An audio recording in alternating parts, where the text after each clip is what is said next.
Many today ignore their tears. They are pretending nothing is wrong. They are suppressing their pain and spiritualizing their avoidance because they feel, um, well, if I have gone through this, it means there's something wrong with me. That is why I had to go through. And so they are doing all they can to even spiritualize their avoidance and suppress their pain. Look macho, keep smiling, and let the whole world know that they are okay, when in actual fact, they are having to deal with various kinds of scars on their bed every night. Their pillows are the only things that knows those scars.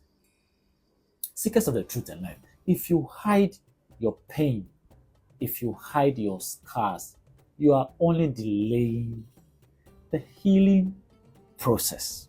Yes, hidden wounds. If you ever played as a kid and got hurt before, and you know the punishment, if you should go home and tell your parents you stepped out when you were not supposed to, and so you try to hide the wound, whether you went and played soccer and you got hurt, or you went and played ampe and then you got hurt, and so you decide not to tell your parents to hide the wound. You will agree with me that in the end you are worse off. Why? Because the wound festers. It becomes worse because you are hiding it. And that is what hiding your scars, suppressing your pain, and spiritualizing your avoidance. Right. You don't want to meet this kind of situation or that person or people who are like this, and then your reason is then you give spiritual reasons for avoiding it. Meanwhile, there is a scar, a deep wound inside you that you are dealing with, and instead of you to deal with it, you are avoiding, you are spiritualizing it. Seekers of the truth and life, let us not do it that way, because we are worse off when we go that path. Because in trauma therapy, avoidance delays healing. The best strategy is to name what is hurting you.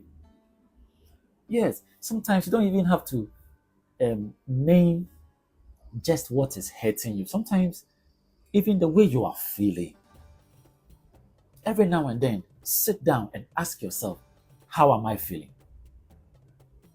And then describe it. It will give you a clue. It will give you pointers. And you will know how to better deal with some of these things. Seekers of the truth and life, name your hurt.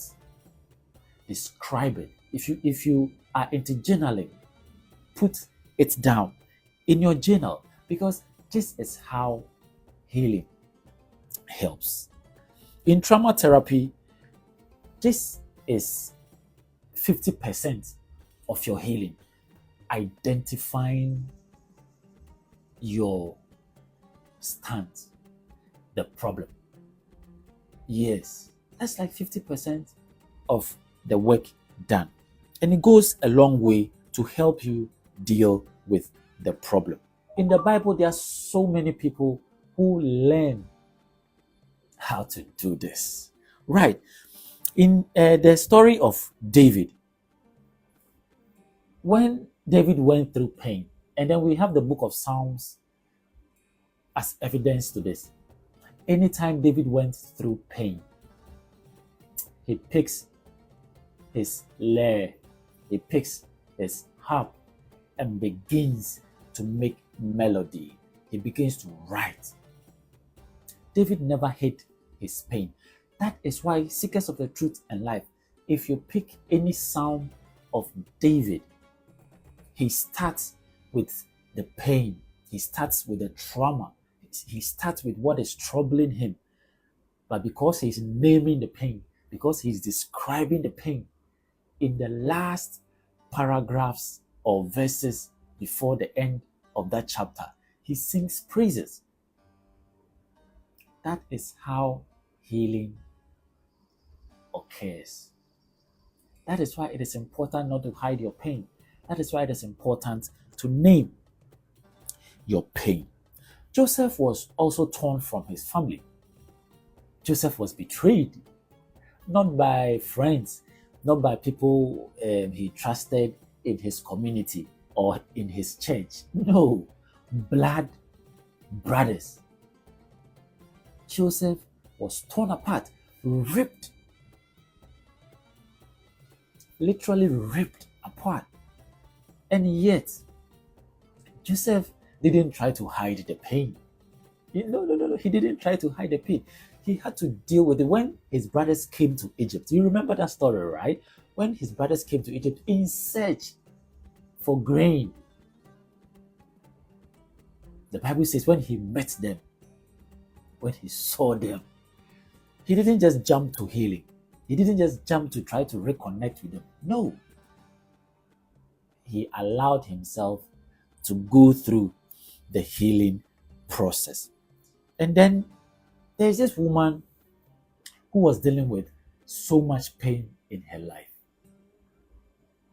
She tried everything, medication, she tried praying, attending prayer camp meetings and all that, but none of them were helping until she went to a therapist. And then she was told that it is time she recognizes what she is actually dealing with. What are you dealing with? How are you feeling? Who in your life gives you pain? Who in your life gives you hurt? Who in your life is giving you joy, happiness? Name it. Describe it.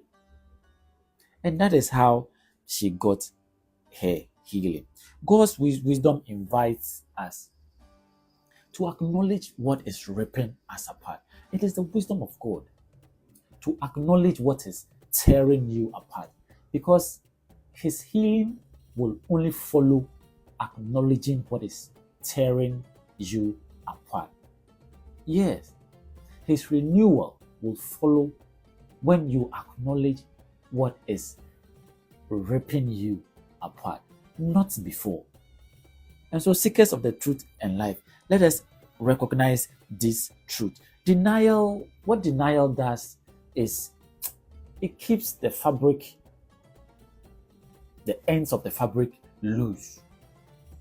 You see, when your shirt is torn, like I experienced, and you are trying to sew it together, imagine the ends of the fabric that you are trying to stitch together. Imagine they are loose.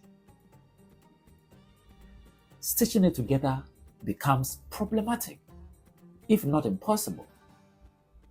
Seekers of the truth and life, that is what living in denial, suppressing the pain you are dealing with in your emotional life, in your mental life, in your spiritual life, in your relationships, in your career.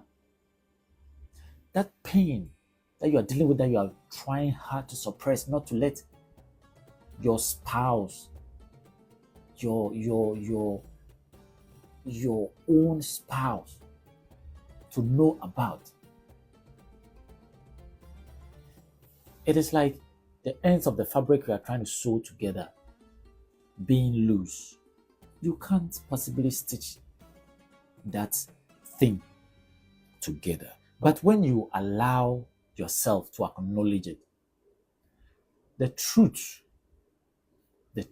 seekers of the truth and life, the truth, when you acknowledge the truth of your situation, that truth is what aligns the ends of the fabric for God to stitch it together. Because without truth, without acknowledging the reality of your circumstances, God can do very little. Even if he answers your prayer, how would you know he has answered your prayer? Because you never identified with the problem, the causes of the problem, the effects of the problem, the conditions that the problem has created for you. And so when the solution comes along and you are free, how would you even know? And so, seekers of the truth and life, this is what I want you to do. I want you to identify in your life any aspect of your life where you are experiencing a ripping, any aspect of your life where you are experiencing or you have experienced a tearing apart. Jot it down, write it down, and pray about it to God. Go to God and say, God, this aspect of my life is tearing me apart. It's overwhelming me. I don't know exactly how to handle it again. I have done all that I know to do. And so, God, I'm giving it to you. Stitch it together. Stitch it together. And when you make this request to God, after you have acknowledged what is tearing you apart, seekers of the truth and life, it will surprise you how far God will go to turn your situations around. You have to recognize your tear. I learned that a long time ago. Recognize your tear. Recognize it.